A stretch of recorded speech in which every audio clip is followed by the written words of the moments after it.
Tudo bom, Raquel? Tudo bom? Uma boa tarde a todos que estão nos assistindo. Obrigado pela oportunidade.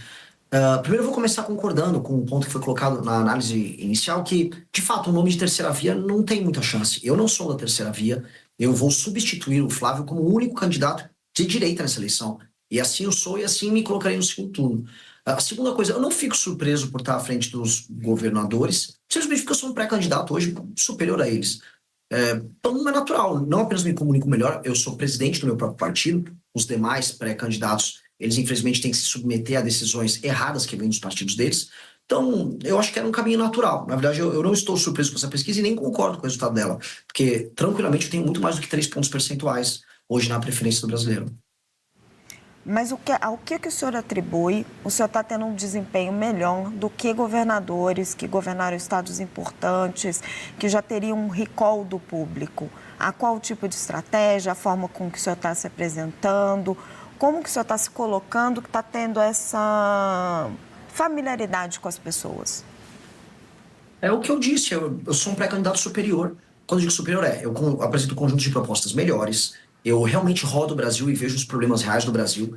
Eu, em vez de ficar, ora, xingando Lula ou puxando o saco do Bolsonaro, como infelizmente fazem os demais pré-candidatos, eu me posiciono sobre os erros dos demais e apresento soluções sobre tudo. Então, quando eu vou para o Nordeste, eu trago uma posição otimista sobre o futuro do Nordeste. Eu vou falar, por exemplo, sobre como industrializar a região, como transformar lá num polo de data center, como investir em energia. Quando eu vou para o Sul, eu vou falar do problema do Pacto Federativo, da ausência de investimento em estradas para o agricultor no Sul. Quando eu vou para o Rio de Janeiro, eu falo do problema das favelas, do crime organizado e trago sempre soluções. Ao invés de ficar nessa energia negativa e nessa briga meio inútil que a gente vê na política brasileira, eu trago propostas. Ao fazer isso, as pessoas começam a reconhecer. Primeiro os mais jovens e depois o montante geral da população. Então, eu acho esse um processo natural. Porque, na prática, ninguém está fazendo isso.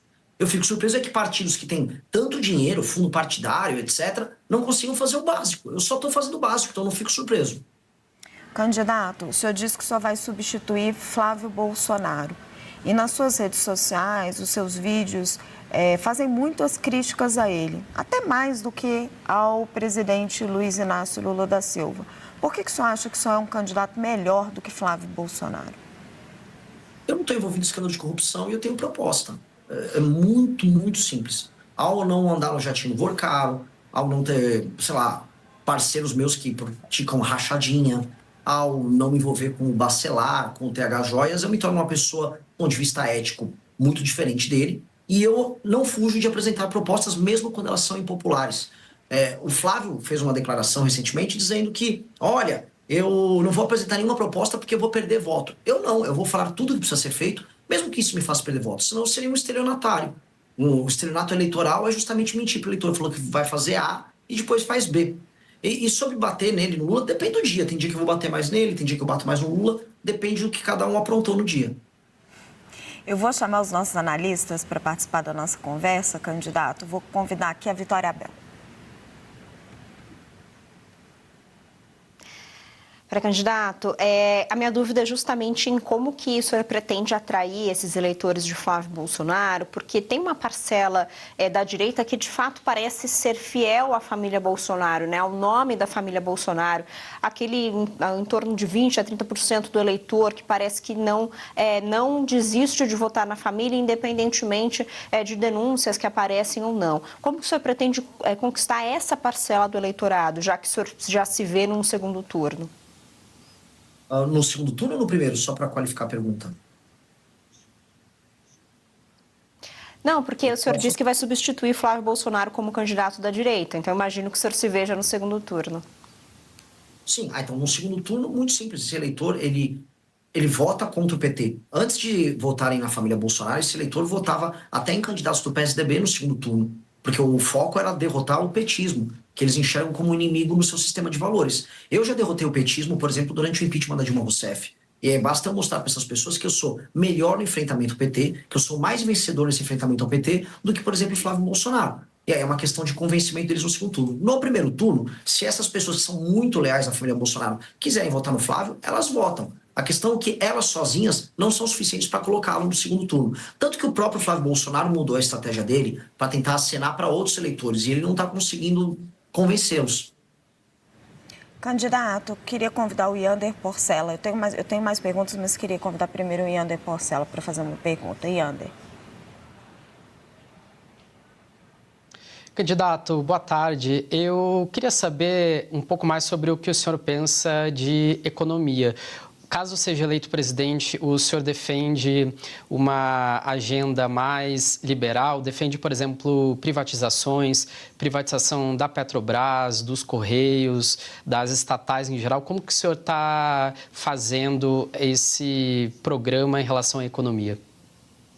Primeira coisa, o Brasil tem um grave problema fiscal. A pessoa que está me ouvindo em casa tem que entender. Hoje os juros estão altíssimos, muito, muito altos. E os impostos estão altos. E se a gente olha a inflação, ela voltou a subir. Isso gera, basicamente, um empobrecimento geral da população. Isso dá porque o governo está gastando mal, está gastando demais, e a tendência é que as contas públicas estourem. Portanto, eu vou ter que fazer o que todo brasileiro está fazendo em casa agora. Eu vou ter que cortar despesa.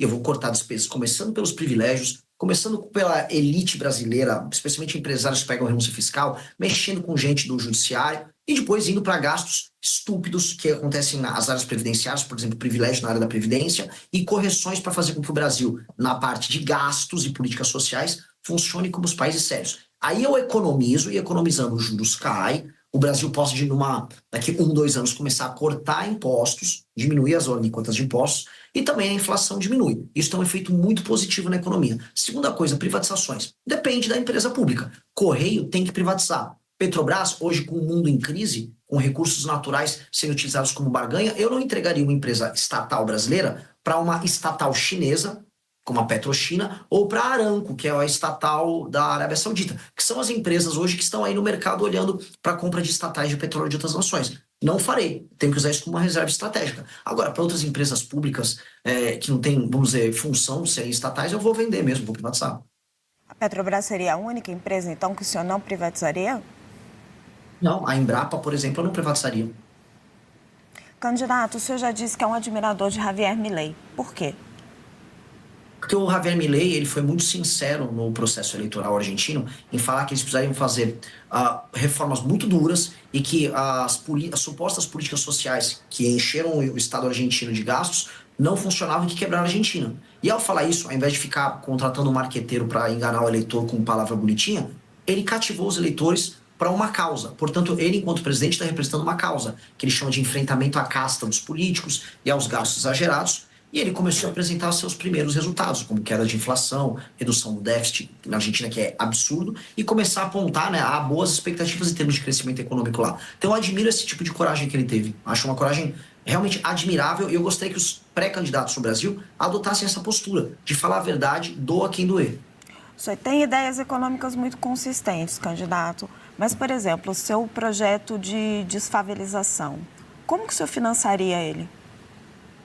Duas maneiras. A partir do momento que a gente reduz as despesas do governo, o governo pode montar um programa de investimento em infraestrutura que inclua esse processo de desfavelização. O segundo é um modelo de leilão reverso, igual já existem em outros setores da economia brasileira, chamando a iniciativa privada para participar disso. E como? Selecionando as áreas que participariam no Programa Nacional de Desfavelização, primeiro retirando de lá o crime organizado, e ali você montar verticalização onde é necessário verticalizar, recuperação das habitações pré-existentes se tem como recuperar, criação de áreas comuns, como praças e áreas comerciais, e treinamento, inclusive, para as pessoas trabalharem nessas áreas comerciais próximas, tudo financiado em parceria com a iniciativa privada, de modo a criar bairros funcionais.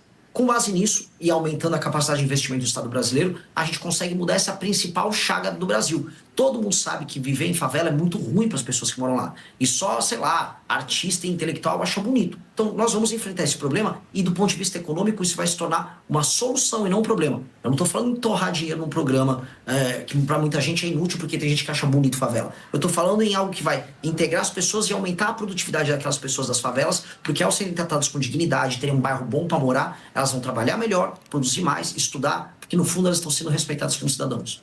Vitória.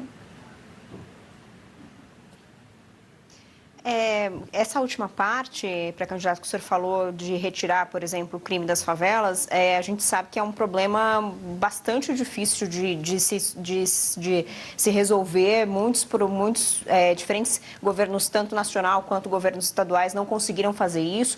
Como que o senhor pretende fazer isso? E só mais uma pontuação em relação aos gastos, né? Porque o senhor fala de diminuir gastos do governo, mas a gente sabe que boa parte dos gastos hoje são despesas obrigatórias, estão completamente amarradas na máquina pública e até mesmo vinculadas à Constituição. Como que o senhor pretende também fazer isso? Contar com o Congresso também para modificar a Constituição? Com certeza. E começa por aí mesmo. Inclusive, para eu já citar um exemplo do Milei na Argentina, para não parecer que eu estou enrolando alguém com isso, nós já protocolamos a PEC, que é uma PEC de ajuste fiscal, protocolada pelo deputado Kim Kataguiri, está no Congresso Nacional na fase de coleta de assinaturas, e lá nós temos todas essas alterações na Constituição para acabar com certas vinculações e indexações que fazem com que o orçamento estoure. E eu tenho como obrigação convencer o Congresso Nacional a votar isso ainda este ano. Ou seja, venci a eleição em outubro, e em novembro e dezembro eu tenho que trabalhar com o Congresso para fazer essa transição. Sobre o processo de desfavelização e enfrentamento ao crime organizado, veja, nunca de fato o governo brasileiro tentou. Desde a redemocratização, desde 88, não há um trabalho coordenado para destruir o crime organizado no Brasil. A gente teve alguns trabalhos dos governadores. Houve o projeto, por exemplo, das UPPs no Rio de Janeiro. Mas as UPPs, do que adiantava você fazer, por exemplo, a ocupação militar da favela, se a continuidade do crime se dava através das legislações brasileiras, tanto de processo penal, leis de execução penal e de código penal, que são frouxas e brandas no combate ao crime. As penas brasileiras são baixas em geral. Também não há um estatuto, né, do ponto de vista jurídico, especial para o membro da facção criminosa. Logo, ser membro de uma facção não torna, por exemplo, um bandido diferente ou muito diferente de um bandido comum. E aí isso gera um incentivo para o funcionamento do crime organizado. Por isso que as UPPs no Rio de Janeiro não funcionaram.